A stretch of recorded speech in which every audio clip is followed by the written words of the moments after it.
Welcome back to Wealth Up, a channel about personal finance and building wealth. In today's video, I am excited to share my credit score story, what my score is, and how I managed to maintain it. To start, there are many ways to track your score, and I recommend that each of you track your score to see where you stand. I will be using creditkarma.com, which I have been using for about 5 years. This is not sponsored, and I am using it because I like their service. If you are interested in using it, it is free and has a lot of great features beyond just credit score information. Before we jump onto Credit Karma, let's see what my credit score is. On Credit Karma, you will see the two scores that are monitored, TransUnion and Equifax. If you want to learn more on what credit scores are and how they are calculated, go check out a previous video. The link will be in the description box. Okay, let's get back into it. My TransUnion score is 819 and my Equifax score is 806. These scores are categorized as excellent and are some of the highest scores I have ever seen. The benefit of the high score is that I am able to apply for credit cards and take advantage of sign-up bonuses. I am also able to get loans with the lowest interest rates. Leave a comment if you're interested in learning more. Now let's take a closer look at the credit score details. So let's jump onto Credit Karma. As you can see, my information is preloaded onto the site. If you do not have a profile, you can sign up for one using the sign up link here. Because my information is already on here, we will just log into my profile by clicking login. As you can see, when we first log in, you immediately see your credit score from TransUnion and Equifax. You can see when your score was last updated, and you can also see the recent changes to your score. In my case, you see that the TransUnion score has not changed and is 819, which is excellent. And the Equifax score has increased 4 points, noted by the arrow, to 806, which is also excellent. Before we jump into the score details, I want to point out that there is additional information beyond credit scores. You can access this information on the top menu bar. There is information about your accounts, credit cards, loans, including personal, home, and auto loans.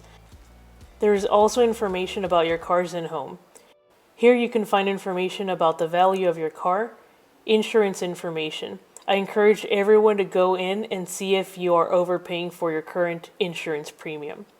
You will find similar information in the Home tab regarding your mortgage and insurance. Okay, so now let's jump into my credit score. We will start with TransUnion by clicking on the number. Once we are in, you will see a summary of your score at the top. The score is on the top left side.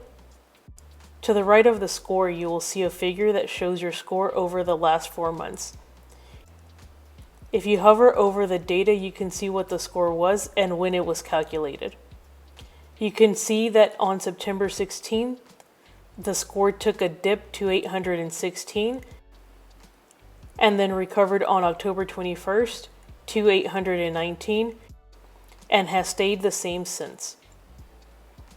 You can see in the figure that there is another line in light green. This represents the information from Equifax, but we will get back to this later in the video. Now let's scroll down the page to the information for the different impact factors. The top row has the high impact factors, which you can see are all green, which means that I am in good standing. The second row has the medium and low impact factors. Here you can see that credit age is yellow, which is okay but not excellent, and the other two categories are green. By scanning this section, you get an idea on how you are doing, but let's dive deeper into each factor.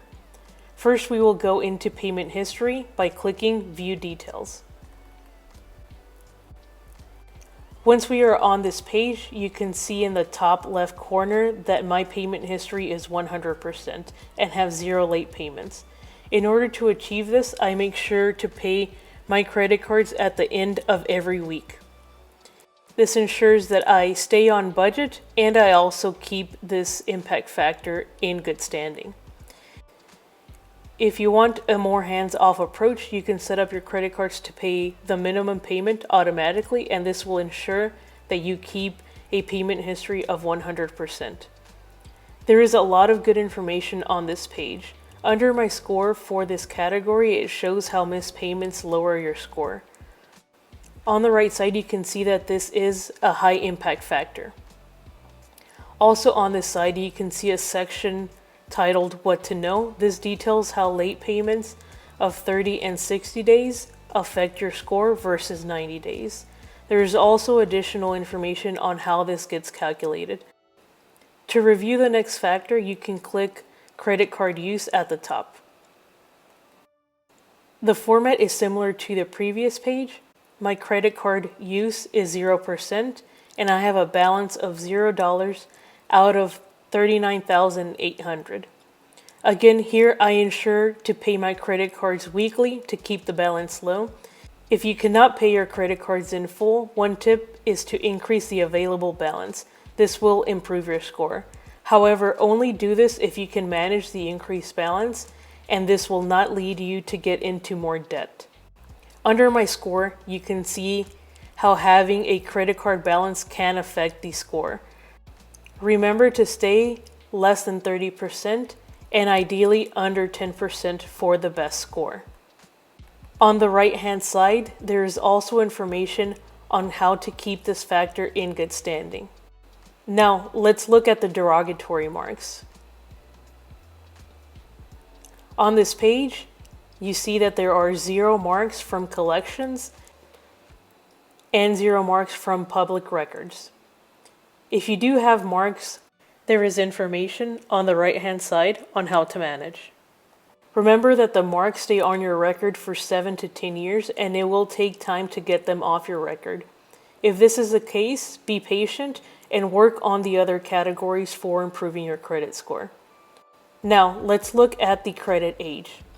The average age of accounts is 6 years and 10 months. To have an excellent marking, it should be more than 9 years. If you're starting on your credit journey, know that this score will take time. Also note that as you pay off debt, these are removed from your record and your record will also drop. One way to maintain a high score is to keep your oldest credit card open.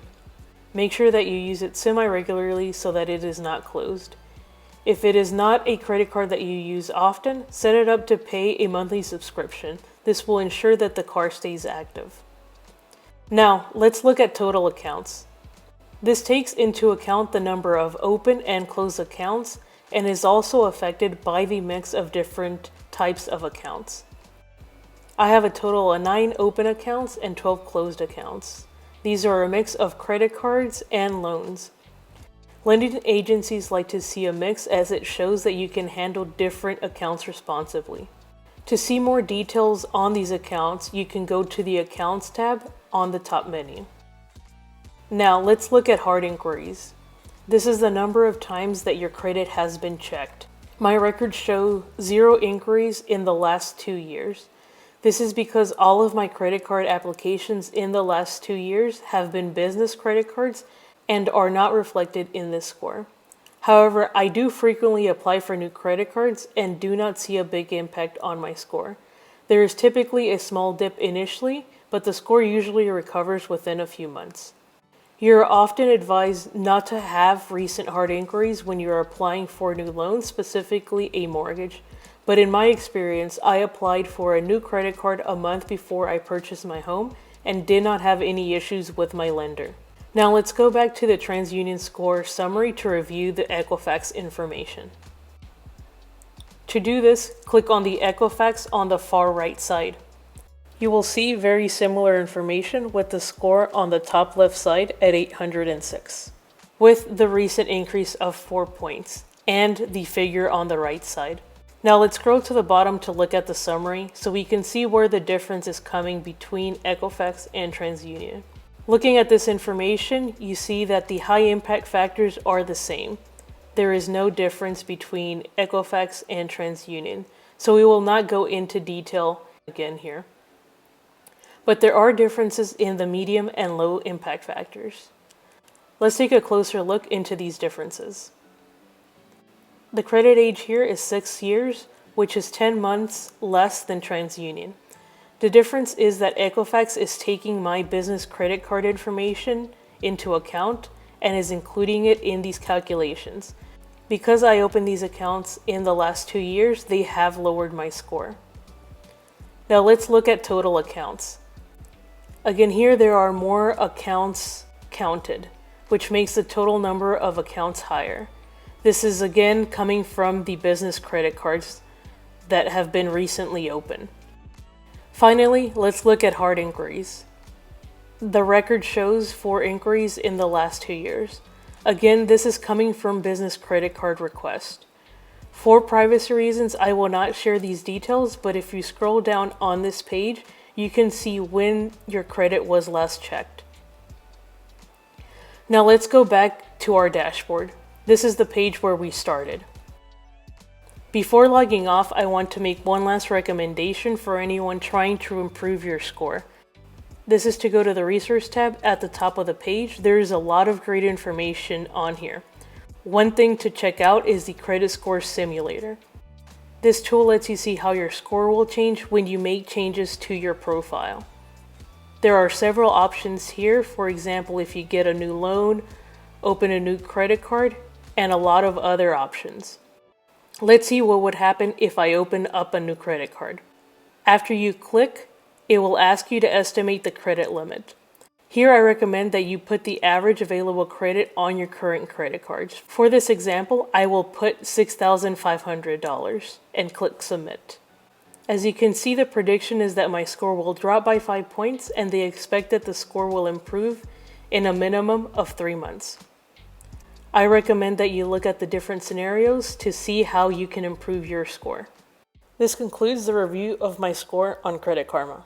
As always, thank you for watching until the end. Remember to hit the like button if you have enjoyed the content, subscribe to the channel, and turn on notifications so that you don't miss any upcoming videos. If you want to see regular content, you can add me on Instagram. Thanks again for watching, and I'll see you in the next one. Bye!